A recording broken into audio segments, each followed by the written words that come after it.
Catholic News Roundup is brought to you in part by PewSitter.com, your online Catholic newspaper for the third millennium, CatholicMediaCoalition.org, in line with the Church, online with the world.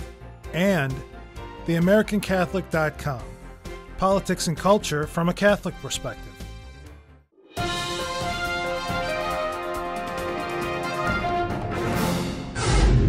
Hello and welcome to today's edition of Catholic News Roundup. I'm Michael Voris. Pope addresses end of civilization. In a speech delivered last week to members of the Vatican's government, Pope Benedict XVI compared the current state of the world to the days of the collapse of the Roman Empire. He said the sun was setting over an entire world and a new dark age was descending. The reason he said this is that the case today is because of a lack of morality, a rejection of the Christian heritage in the Western world. In making such statements publicly, the Pope is clearly issuing a clarion call for Catholics to save themselves from the spiritual destruction about to come. Pro-lifers crash abortion Christmas parties. YouTube yanks the videos. A group of pro-life advocates crashed the holiday parties of NARAL and the DC Abortion Fund to deliver the message that advocating abortion at Christmas time is sacrilegious. The DC Abortion Fund and LOYL, League of Young Leaders, NARAL's Young Professionals Group, both threw holiday parties that were fundraisers and were open to the public. Pro-lifers said the, quote, people at NARAL and DC Abortion Fund have celebrated their selfish, deceptive, wicked ideas and called it a holiday party. We love them too much to fail to tell them the truth. We will not cease to publicize the fact that they are murdering babies. People who are determined to support the murder of the most defenseless must listen to the voice of truth, the baby born in Bethlehem. But the videos of the pro-lifers posted to YouTube of the incident were taken down, which one pro-life leader says is no surprise.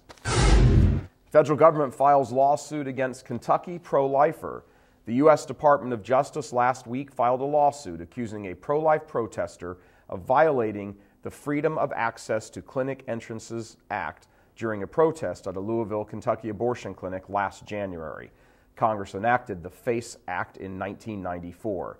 DOJ alleges in the suit that the 26-year-old David Hamilton attempted to interfere, injure, and intimidate women entering the EMW Women's Surgical Center. The suit also alleges that Hamilton used force against a volunteer escort. According to a police report of the incident, Hamilton was, quote, pushing and shoving clinic escorts, which alarmed people trying to enter the clinic. He was charged with disorderly conduct, but the charge was dropped in May after he completed 8 hours of volunteer work at a church. Now, the federal government suit seeks a $15,000 penalty and $5,000 more in compensatory damages. DOJ also requests that a judge prohibit Hamilton from coming within 8 feet of anyone obtaining or providing services at the clinic, which is the only abortion mill in Louisville. Stay with us, back in just a few seconds. Catholic News Roundup is brought to you in part by NewOxfordReview.org, the voice of Catholic Orthodoxy, in print and on the web, and RenewAmerica.com, expanding the influence of America's grassroots in the cause of freedom. CatholicUnderground.com, the podcast about our Catholic faith and new media. Helping to save women from the sex trade. The sex industry is, quote, a sick world full of broken dreams and empty promises, battered, shattered, sexually abused women, men, and children, says Tanya Filo, the author of Sold Out, a book exposing the horrors facing women caught up in the sex trade. For Filo, this fight is deeply personal. She was once a prostitute herself, in fact, a madam who employed about 500 women. She now has dedicated her life to fighting the sex trade. This year, she launched a website called SaveTheWomen.ca, aimed at raising awareness and helping women exit the industry. And this fall, she became a major voice in the media after the Ontario Superior Court overturned Canada's prostitution laws. And lastly, China makes demand of the Vatican. The Communist Chinese are lashing out at the Vatican, saying the Holy See bears responsibility for restoring dialogue with them after its criticism of leadership changes in the officially backed Catholic Church in China. China's official Catholic Church, as to be distinguished from the authentic Catholic Church, named new leaders not recognized by the Vatican, which last week condemned the election as a violation of religious freedom and human rights. The communists called those comments harmful to the Catholic Church's development in China. The exchange left Vatican-China relations at their lowest point in years.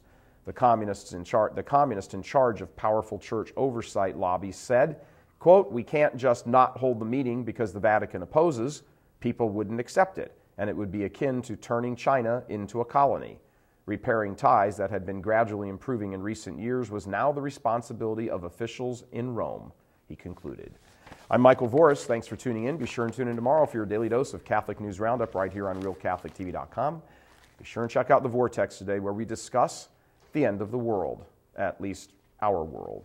Thanks for tuning in. Be sure and tell your friends about us, and as always, God bless you.